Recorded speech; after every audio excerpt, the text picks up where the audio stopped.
Good morning मेरे प्यारे student. आज मेरी इस क्लास में फिर से स्वागत करते हुए मैं क्लास 11th की बुक से सारा फिजिक्स देता जा रहा हूँ एक एक स्टेप करके।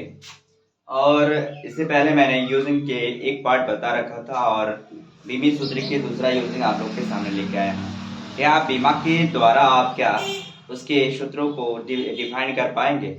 यदि यदि क्या वह सूत्र उसकी क्या उसके बराबर होता है? दोनों को इक्वल चेक करने के लिए क्या वो फार्मूला एक दूसरे के बराबर होते हैं? तो हम लोग को चेक करना चाहिए कि left hand side and right hand side दोनों साइडों को इक्वल करके चेक करना पड़ता है। तो आइए देखते हैं किस प्रकार से ये क्या इक्वल है या नहीं है। तो हमारे पास ये फार्मूला जो मिलता है कह रहा है कि किसी भौतिक समीकरण के बीमीय संतुलन का परीक्षण करना।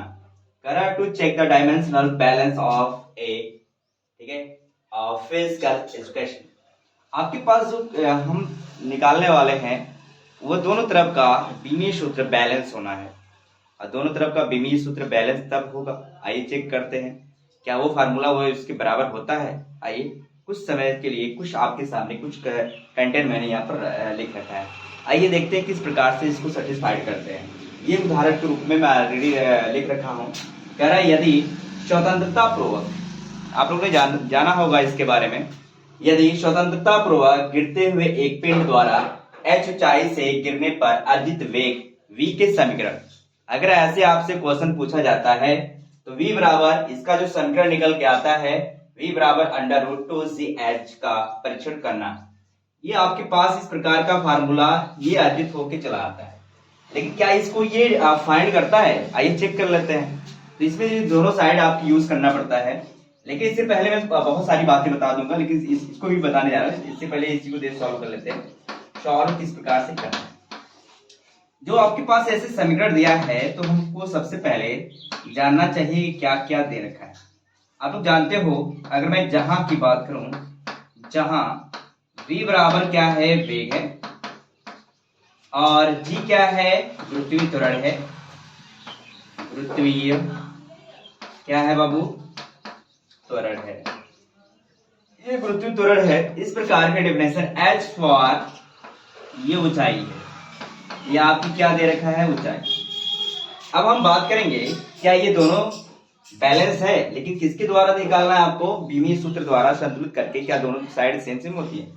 तो हम लोग बात करेंगे v बराबर अंडर रूट जो दिया है 2gh। अच्छा बताइएगा v बराबर क्या हम इसको अलग अलग डिफाइन कर सकते हैं?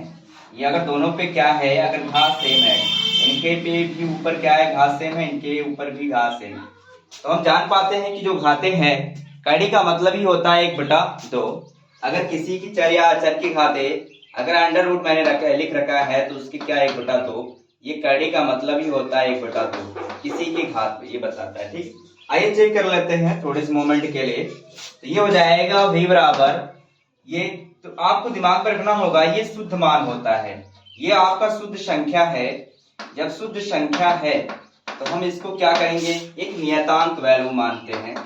नियतांक मतलब एक कांस्टेंट वैल्यू, ये स्थिर रहता है, स्थिरांक भी, ये स्थिरांक की वैल्यू होती है, एकदम स्थिर मतलब कांस्टेंट होता है।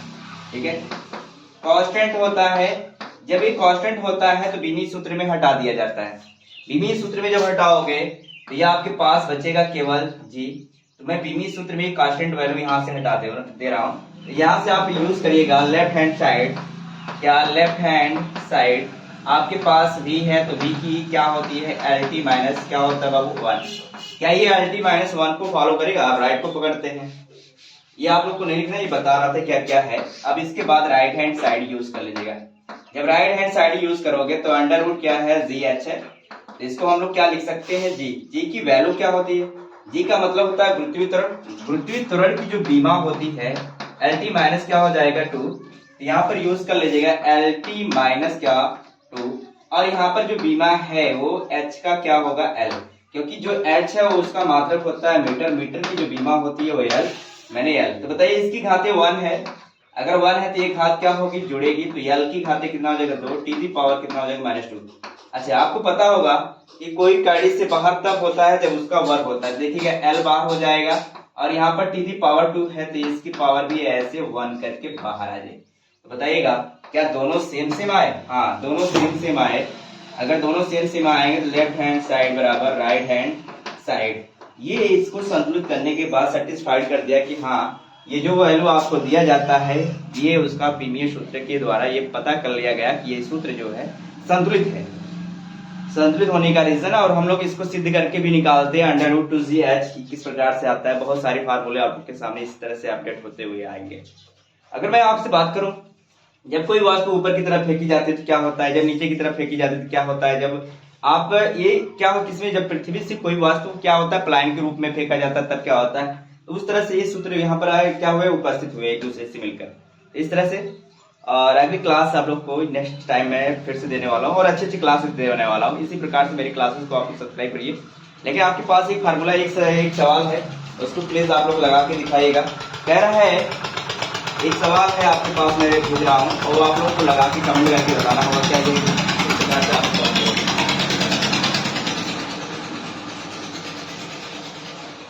ये आपके पास जो सवाल जा रहा है, कह रहा है कि नंबर 1 कह रहा है कि वेग बराबर होता है अंडर रूट में दे रखा है बाबू दाब बटे x है। तो कह रहा है x की बीमा ज्ञात कीजिए। क्या x की बीमाएं ज्ञात कीजिए। एक तो मैं दे रहा हूं, इसके बाद आप लोग इसी तरह से लगाते रहिएगा। मैं जैसे बता रहा x की बीमा ज्ञात यानी संतुलित करने के बाद ही ये निकलेगा। किस प्रकार से निकलेगा, तो सबसे पहले ये अंडर रूट मैंने अभी बताया कि जब अंडर रूट हटता है यानी आप कह सकते हो दाब बटे क्या x। अंडर रूट कब हटेगा, जब दोनों पक्ष का वर्ग होगा। तो हम लोग क्या कर देंगे, दोनों पक्षों का वर्ग कर दीजिए। जब वर्ग करेंगे तो ये हो जाएगा वेग स्क्वायर, ये हो जाएगा दाब बटे क्या x। और हमको चाहिए क्या, x की वैल्यू। जब x की वैल्यू चाहिए तो 3 मल्टीपल x गुणे क्या हो जाएगा वेग स्क्वायर बराबर क्या दाब। आपको पता है जब गुणा होता तो क्या हो जाएगा भाग, ये हो जाएगा दाब बटे पहले एकदम एक साइड सब सारी वैल्यू कर लेता ताकि आपको डायरेक्ट क्या निकालना हो बीमा x की निकल सके। तो लेफ्ट और राइट में पहले कन्वर्ट कर लेते तब इसके बाद निकालते हैं। ये हो जाएगा वेग स्क्वायर। आपको पता होगा जो दाब की बीमा होती है, दाब बराबर जो सूत्र होता है बल बट्टे क्या होता है बाबू क्षेत्रफल होता है। अच्छा जो इसकी बीमा होती है m l की माइनस क्या होता है 2 और इसकी जो बीमा होती है l स्क्वायर। तो आपको मिल गया होगा m l की 2 है तो इसमें जाएगा तो 2 घट जाएगा। तो यानी आप समझ पा रहे हैं 1 - 2 e की पावर -2। तो जब घटाओगे तो ये हो जाएगा m l की पावर -1 t की पावर क्या हो जाएगा -2। इस तरह से आपके सामने आ जाएगा। तो m l की पावर -1 e की पावर -2 इस तरह से आपके सामने आ जाएगा। और ये वेग स्क्वायर की बीमा जो होती है l इस पर भी स्क्वायर जाएगा t की पावर इस पर भी स्क्वायर। अब इसको ऊपर रख लीजिएगा, इस तरह से बीमा निकाल लीजिएगा। निकालने का तौर तरीका मैं बता रहा हूँ। तो x बराबर ये ऊपर चला जाएगा तो m l इसके पावर कितना 2 दे प्लस में ऊपर जाएगा तो -3 और यहाँ पर हो जाएगा देखिएगा माइनस से उसके ऊपर जाएगा प्लस हो जाएगा तो इसके भाग लगाते कितना हो जाएगा इतना x की खाते m l की पावर -3। इस तरह से आपकी बीमा होगी। इस तरह से आप लोग सॉल्व कर लीजिएगा प्लीज और इसी तरह से सारी बीमाएं निकालते जाइएगा। मैं हर क्लास आप लोग किसी स्टेप से देता रहूंगा। थोड़ी सी यहाँ पर साउंड हो रही है, प्रॉब्लम आ रही है। नेक्स्ट क्लास बाद में देते रहेंगे। धन्यवाद।